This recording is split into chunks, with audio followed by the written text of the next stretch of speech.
For this video, I want to show you how me and Spidey were doing our best to end fights before they even started. Psylocke and Spidey both excel at 1v1 duels, and they're not so great in long, drawn-out fights. So I'm going to show you how between me and him, we did our best to constantly just set our team up for success by always making it a 6v5 whenever we could. And that being said, let's jump into it. Here you see me go for my usual trick of wanting to try and stall the payload, but unfortunately I wasn't able to do it as they destroyed the rooftop underneath me, but luckily Spidey got a pull at that exact same time, securing us a pick and taking away Rocket's res beacon. Still huge value for us to have that res beacon down. Spidey doing Magneto absolutely dirty and hitting him with a pull again keeps the game in our favor for longer, as winning a 6v5 is much easier. So now with them being down a player, we want to apply as much pressure as possible. After being a little too close to the front line, I wanted to use my mobility to get to a better angle and start putting damage on more higher priority targets and distract them. The thing about attacking the supports is that when they're both healing each other, that means they can't heal the rest of the team. So even if I'm just here forcing them to heal each other, that's still helping my front line a lot. I know it's tempting to tell healers that they should just heal each other to defend themselves from dives, but when they do that, the whole team loses out on heals. Whereas if they had a DPS contesting me, then I would be forced to fight that 1v1 with that DPS, and the entire team could still be getting heals. And here, in this moment, Groot ends up falling over, meaning it's a 6v5 again. So there's 3 minutes and 15 seconds on the clock, and most of the game has spent with the enemy team just waiting to regroup. This falls in line with one of my past videos of trying to secure a kill every 20 seconds, where my team isn't necessarily trying to team wipe them every single time, we just want to make sure that they never get a chance to fight as 6, and so far it's working great.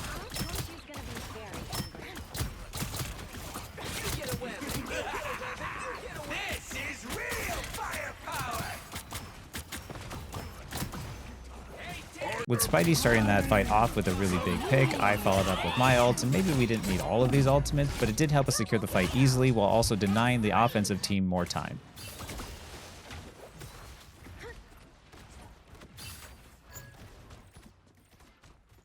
As the entire enemy team is waiting to regroup, I put myself up high to get a flank on the backline to try and get the supports. But luckily, Spidey hits them with yet again another pull, and the team just doesn't seem to be learning their lesson. But now, because of the fact that Groot is down, the enemy team can't really make a push without him. So even though Spidey only took out one player, that team realistically can't push without him, so they're forced to wait yet again.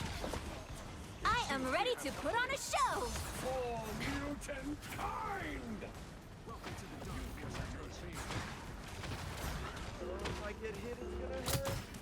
Here, I probably waited a little bit too long. I was using the element of surprise to try and secure a kill after Luna ult ran out. I was hoping my team was going to kite backwards, but when they didn't, they fell over. I still went in afterwards with my element of surprise and took out the Luna. I got close to taking out the cloak too, but I couldn't quite do it as they pushed me away.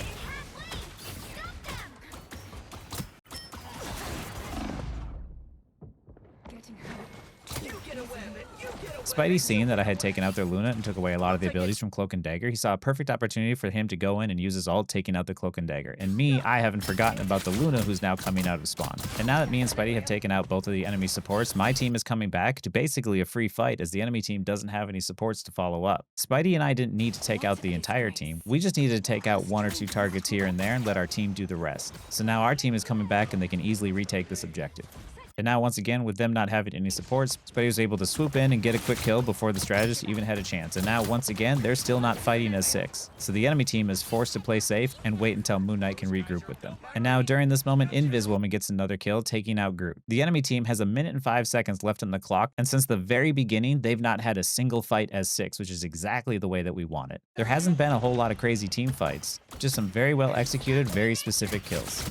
I had originally zoomed in to try and get a quick stagger on the Moon Knight once again, but because of the fact that I'm on defense, I'm prioritizing my survival more than anything else. If I die right now, all of our hard work will essentially go to waste. So I'm just going to play patiently and wait for a better time to go in.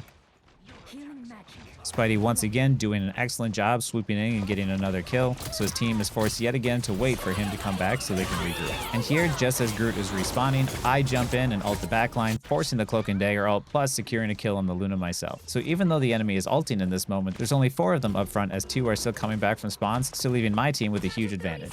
Knowing they were at a disadvantage, I was waiting to see if anyone else was going to come out of spawn or walk back to spawn. And because of it, Phoenix wasn't expecting me, allowing me to get yet another stagger. Now you can see at this point they've realized that they've staggered way too many times and they're waiting in spawn, not going out at all until everybody is there grouped as 6, which is the right play for them because they only have 1 fight left that they can take. I try to sneakily get a quick kill on the Phoenix, but it's not going to happen after Invisible One puts up her shield. So realizing I have now a bad exchange of a 2v1, I immediately try to get out of there and play for my life.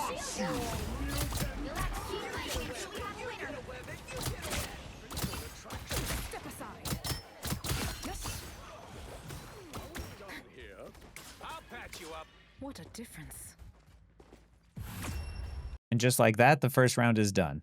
Seeing Spidey dive in and go for the Invis Woman, I was trying to follow up on his engage. We were able to secure the kill on Invis Woman, and as Moon Knight's getting away, I was able to help secure the kill on him, and my team was able to secure the rest. Even though Psylocke and Spidey together are actually considerably low damage in comparison to a Phoenix and a Moon Knight, we were able to keep the enemy team from pushing just by securing some very smart and safe picks. Carrying in these games isn't about trying to kill everybody on the enemy team. What you're trying to do is be very intelligent about your engages and secure a pick that'll gives your team the advantage to allow them to win the fight. And it's your job, whether you're a strategist, a tank, or a DPS, to figure out creative ways to try and secure those picks. If we had let the enemy team take the fight to us in the straight 6v6 brawl, just seeing who pumped damage faster, Phoenix and Moon Knight definitely would have won. They would have overpowered our front line and stressed out our supports. So instead of trying to take a straight brawl with them, me and Spidey were doing our best to make sure that they never had a chance to fight as 6. And honestly, more so Spidey than even myself. So if you're ever wondering what can I do to carry my games harder, start asking yourself how you can secure that pick for your team and set your team up for success. Because most teams at any elo can win a 6v5. Anyway, I hope you found this helpful. If you have any questions, leave them in the comments.